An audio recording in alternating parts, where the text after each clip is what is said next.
Fear not, for I have redeemed you. I have called you by name, you are mine. When you pass through the waters, I will be with you. And through the rivers they shall not overwhelm you. When you walk through the fire, you shall not be burned, and the flame shall not consume you. If you looked at my life right now, what would you see? On the outside, you would probably see a person who has their life mostly together, or so it would seem. What you wouldn't see are the hurts, habits, and hang-ups that have plagued my life, the pain that I have endured to become the man I am today, and the guilt and shame that I have carried because of what I've done to others. My name is Matt, and I'm a grateful believer in Jesus who struggles with addiction and codependency. Wow, really? We're going to do this again.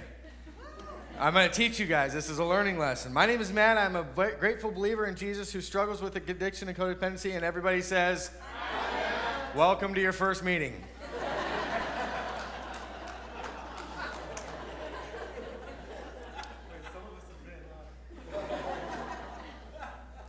For most of my life, I grew up around the church. I went to youth group, Bible studies, and even winter and summer camps at Forest Home. There's no question that I knew of God, but I never really knew God. I grew up right here in Temecula, went to school here, and got into most of my troubles here. Growing up, I never really fit in with any crowd. I struggled to know who I was and where I belonged. I met my first wife during an Easter play at church in '98. I found out she was pregnant later that summer, and I did what every 20-year-old man should do. And we were married in December of '98. Brooklyn was born in June of '99, and we were separated permanently in August of '99. From that, I started hanging out at bars on a regular basis, using alcohol to numb the pain. I soon quit my job to become a DJ at a local bar and justified my drinking because I was getting paid to do it. Soon after that, I would become a bar manager at a dive bar in Temecula. My life was centered on drinking and being intoxicated because the pain of my life seemed too much for me to bear. During my time at the bar, I met a woman, and we started dating, and I figured it to be good. Well, I had a daughter, she had a daughter, and we both liked to drink. During this time is when I was introduced to meth, and wow, was I hooked. Infinite energy, and I didn't even have to eat or sleep. This was awesome. So starts the beginning of my end. Rachel and I used together, and my using went from weekends to weekends and a few nights a week to me quitting the bar and getting a job as a grocery cart mechanic.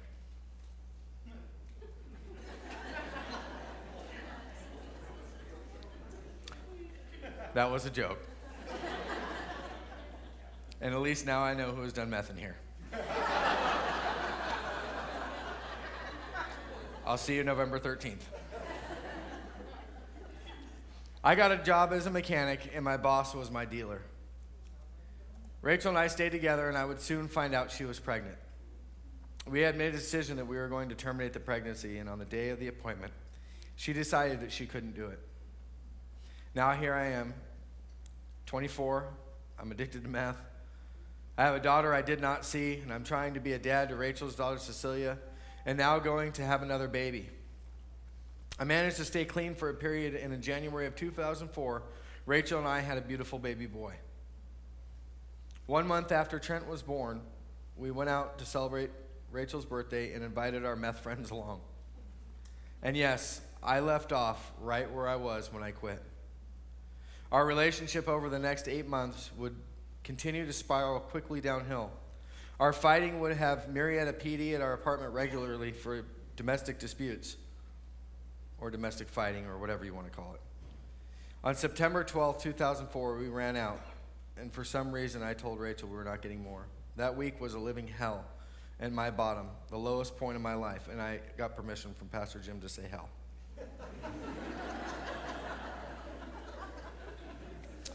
It was a Sunday. It was a Sunday we ran out, and the following Thursday received a knock on the door that would change me forever. This knock was a CPS caseworker that was coming out to check on our kids. Cecilia was 11 and Trent was 9 months old when they were put into the back of a white Chevy Tahoe, and I was deemed by the state of California unfit to be a father. My kids were taken from me and were put into foster home. I was completely and perfectly broken. That's what it took for me to turn to God and to trust Him with my life. The following day, we went to my church, and we were told that we needed to come back because there was a thing called Celebrate Recovery that night, and it would be good for us. My first time at Celebrate Recovery, I think I scared some people. I came in weighing 120 pounds and on a Tic Tac a week diet. I was sick, and I looked sick. I remember my small group that night and crying through my entire share. I was 26, and I had nothing. I was in a relationship with a woman I couldn't stand and I didn't want to be with. And the only thing I cared about was gone. Through a lot of extremely hard work and the grace of God, our kids were returned to us 31 days later, which is absolutely unheard of. But in those 31 days, I fell in love with the woman I despised so much. And I fell deeper in love with a father I never knew I had. There is no doubt in my mind that God had a plan for me, and I couldn't see it then. But looking back, it's clear the direction He had for me. On July 29th, 2004, Rachel and I were married in front of our friends and family at Celebrate Recovery. That night, we were the message. Celebrate Recovery taught me that I am not alone. I didn't have to carry the guilt and shame around with me any longer. That Christ died on the cross for me, and that I can give Him my pain and my struggles. Through CR and the men that God put there for me, I learned how to be a man, how to be a husband, and how to be a father. I learned that my story was created by God to be used to help others. I learned that I am to rely on my Father and that I can trust Him with my life and everything in it. Is there still pain in my life? Absolutely. I fall short every day.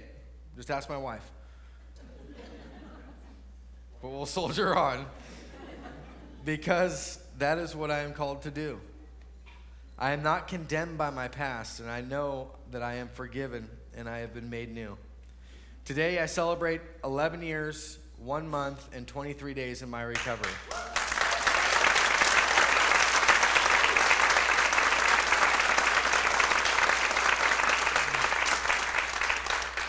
It is only by trusting God with all things in my life that I have been able to grow and to change into the man that God is calling me to be. Thank you for letting me share.